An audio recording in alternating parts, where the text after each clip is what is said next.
नमस्कार, स्वागत आपका। मैं संतोष कुमार पार्थ। इस वक्त हमारे साथ बातचीत करने के लिए हैं all India lawyer association for justice के संयोजक हैं कृष्णा प्रसाद जी। इनसे हम जानेंगे कई सवाल। सबसे पहले जानते हैं कि अधिवक्ताओं की जो सुरक्षा है वो कानून आप मांग कर रहे थे, क्या कहेंगे अधिवक्ताओं के बारे में? नमस्कार संतोष जी।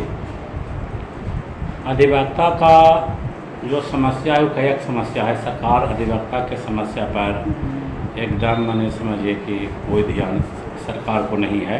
अच्छा। अधिवक्ता को का सुरक्षा कानून का भी मांग हम लोग कर रहे हैं। बराबर जो फैसला वगैरह होता है तो उससे क्लाइंट वगैरह उसको दुख तकलीफ हो जाता है, तो इसके लिए सुरक्षा कानून भी अभी तक अधिवक्ता को लागू नहीं हुआ है।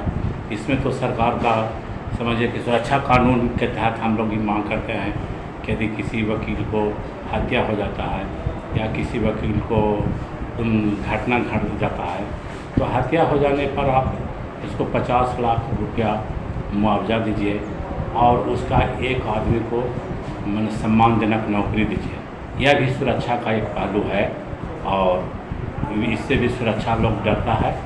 उसके बाद हम लोग सरकार अधिवक्ता पर मैंने समझिए कि कानून पर एकदम ध्यान दिए हुए नहीं है। नतीजा है कि कानून का राज एकदम नहीं है। जैसे कोई भी आदमी अपना बाल बच्चा को वकील बनाना नहीं चाहता है, इंजीनियर बनाना चाहता है, डॉक्टर बनाना चाहता है, IAS IPS बनाना चाहता है और जो प्रशासन विभाग में बनाना चाहता है, अधिवक्ता बनाना नहीं चाहता। इसलिए कि सरकार को अधिवक्ता पर वकील पर ध्यान नहीं है। ध्यान देने का मतलब है कि उसको अर्थ से एकदम कमज़ोर रहता है। अर्थ के कारण प्रोफेशन बहुत बढ़िया है, लेकिन अर्थ के कारण कमजोरी के कारण लोग इसमें विभाग में नहीं आना चाहता है। तो हम लोग सरकार से मांग किए हैं कि जो जूनियर स्टाफ है उसको कम से कम तो 10,000 रुपया महीना स्टाइपेंड दीजिए कुछ दिनों तक। अब किसानों पर चलता है सर, किसान की बात कर। आप सुन लीजिए, अधिवक्ता को 30,000 रुपया स्टाइपेंड दीजिए, अति 10,000 रुपये महीना। बूढ़ा को फैमिली पेंशन दीजिए और जब 65 वर्ष आयु हो जाए तो कम से कम तो 30 लाख रुपए एक मुश्त दीजिए, ताकि कानून के प्रति लोग अधिक से अधिक पढ़ेगा और अधिक से अधिक जागरूक होगा। यही कहना है। इसलिए all India lawyer association for justice इस सारी मांग को लेकर के आंदोलन कर रहा है और आगे की आंदोलन की तैयारी पूरा देश लेवल पर चल रही है। अब जानना चाहते हैं कि इन दिनों धान की रुपाई की सीजन चल रहा है, वैसे में हल्की फुल्की बारिश होती है, इस पर क्या कहेंगे? किसान कितना परेशानी पड़ता है? किसान को इस वर्ष तो समझिए कि काफ़ी कठिनाई झेल रहा है। मैंने किसान को अभी खास करके इस बिहार राज्य के इस क्षेत्र में, नालंदा क्षेत्र में, गया क्षेत्र, जहानाबाद, इस क्षेत्र को सुखाड़ क्षेत्र घोषित करना चाहिए। इनको सुखाड़ क्षेत्र घोषित करके इसको लाभ देना चाहिए। चूँकि रोपनी बिल्कुल 5-10% हुआ और जो हो पाना संभव नहीं है, चूँकि लेयर लगातार भाग रहा है। अब MSP का हम लोग मांग किए हैं। MSP के लिए सरकार कमेटी भी बनाई है, लेकिन कमेटी में ऐसा लोग को डाल दिया है जिससे किसान को राहत मिलने की संभावना नहीं है।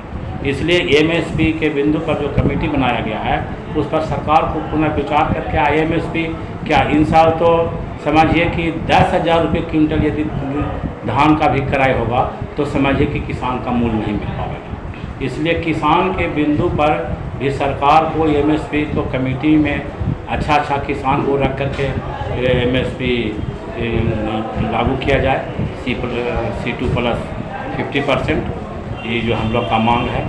इसलिए किसान का इस साल बिहार सरकार से खास कर से मांग करते हैं कि आप इधर सुखाड़ क्षेत्र घोषित कर दीजिए, क्योंकि किसान बहुत तबाही हो रहा है। पानी पीने के लिए लेयर तो फेल कर गया है।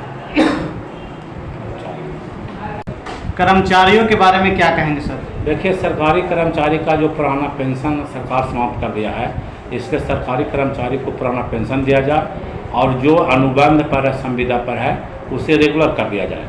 और मजदूर को 4 श्रम जो कोड है वह 4 श्रम कोड समाप्त कर दिया जाए। यही हम लोग का कहना है।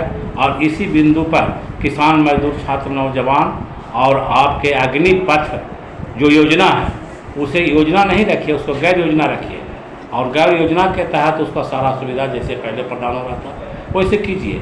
इसलिए कि बिना पेंशन का कोई कर्मचारी किसी दिन पर आओ तो सेना का जवान है,